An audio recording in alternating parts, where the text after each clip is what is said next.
Chapter 1. Daydreams. I was sitting in class when I first saw it. Miss Weaver had been my teacher for a few months, and was known around Stagwood Elementary for the stack of black hair that rose a foot above her head. Before the school year started, I'd heard a few rumors about her, and within a week I realized that they were all true. For one thing, she did, in fact, wear the same outfit every day. The colors changed, but she always had on striped pants and a striped jacket. For another thing, she was mind-numbingly boring. It was the kind of boring that made your eyes shut without permission. The biggest problem, though, was the stories. She was obsessed with tales of former students who had become some kind of famous. The first couple of times weren't bad, maybe even kind of interesting. But, by the second week of school she had started repeating herself, just like her outfits. By then, I knew all the stories by heart. The professional football player who got excellent marks in math. The state senator who was a teacher's pet. I knew every word. So, instead of trying my hardest to listen, I spent most of class drawing in my notebook. Most days, I drew imaginary places and then spent the rest of the time whipped up creatures to live there. They'd have horns where horns don't go, fur where scales should be, and all the wings. They were odd. And they each had a story that I wanted to tell. But on that day, I never even got to the first pair of wings. I had barely gotten started when it appeared, and changed Stagwood, and me, forever. If it had chosen to press its little green face against any other window, I might not have seen it. And if I hadn't been trying to decide whether my dragon should have 4 legs or 2, I might not have looked out window at that exact moment, dropping my pencil on the page. It was a frog. And it was staring right at me. And stopped looking back. We were locked in a staring contest. Maybe some frogs blinked, but with its eyes smushed against the glass, this one didn't. Stagwood Forest was just beyond the schoolyard and it was riddled with frogs, but they always avoided people. I knew right away, in a way that I could think better than I could say, that this frog was different. I tried to listen back into Miss Weaver, just in time to hear the end of her story about Martin Shandles, the now famous comedian. Martin had transferred schools halfway through the year, so I always felt to me like that one shouldn't count. We were supposed to be learning long division. But something had reminded her of Martin. I knew exactly what bad joke she would end the story with, but much less about long division.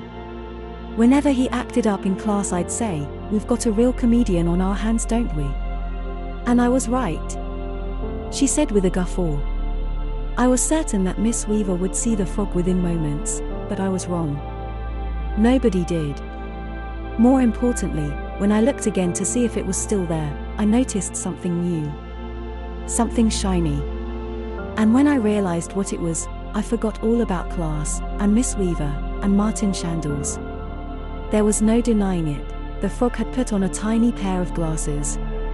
I wanted to lecture it, to explain that frogs don't wear glasses. It bothered me that it didn't already know that. On top of that, it had been staring at me for at least 5 minutes by then. And that seemed to be bordering on rude. Could a frog even be rude? I wasn't sure. But the bigger question was why it was so interested in me. I wasn't the type of kid who got attention. Teachers always wrote needs to participate more on my report cards, with a smiley face to make my parents feel better. I never got into trouble and barely ever stood out on purpose. Mr. Salazar charged outside with a mop and brought me with him to point out the puddle. My guess is that we wasted a half hour looking around at the dry gravel. Luckily, my mom dropped off some new clothes and nobody really noticed my wardrobe change. Or that it hadn't rained in weeks. That's how it was. Whether I did something spectacular or sneezed myself out of a chair, nobody cared, and almost nobody said my name. As far as school was concerned, all those things had happened to some kid. So, why would a frog with glasses jump up on a windowsill to stare at some kid? Teachers, on the other hand, were a different story. Once her lesson started back up, it didn't take Miss Weaver long to realize that I wasn't paying attention. She called me up to the blackboard to make an example out of me. Since you don't feel the need to listen, why don't you solve a problem on the board instead? She said, sitting down at her desk. My stomach did a flip. Then it did a flop. The problem would take a minute or two to solve, and being in front of the class always made me nervous. How could I be expected to do anything when there was a spectacled frog staring me down? I walked to the right of the equation on the board so that I could check on the frog easily in secret. Despite the distraction, I did my best to focus. But it wasn't easy. Halfway through, I saw the frog move towards the front of the classroom. It stopped at the window next to Miss Weaver's desk. It took me a moment to figure out what it was doing, and another to believe it. It was trying to lift the window. Finishing the problem became almost impossible. I made a mistake and then quickly erased it. By the time I looked over again, the window was open. Why should that surprise me? Of course a frog with glasses would also be super strong. The window was only open an inch, but that was enough for it to slip through. I dropped the chalk, and some of my classmates laughed. Bending down to pick it up, I tried convincing myself that when I stood back up again the frog would be gone. It's not there. I just think it's there. When I straightened up, the frog was sitting on Miss Weaver's left shoulder.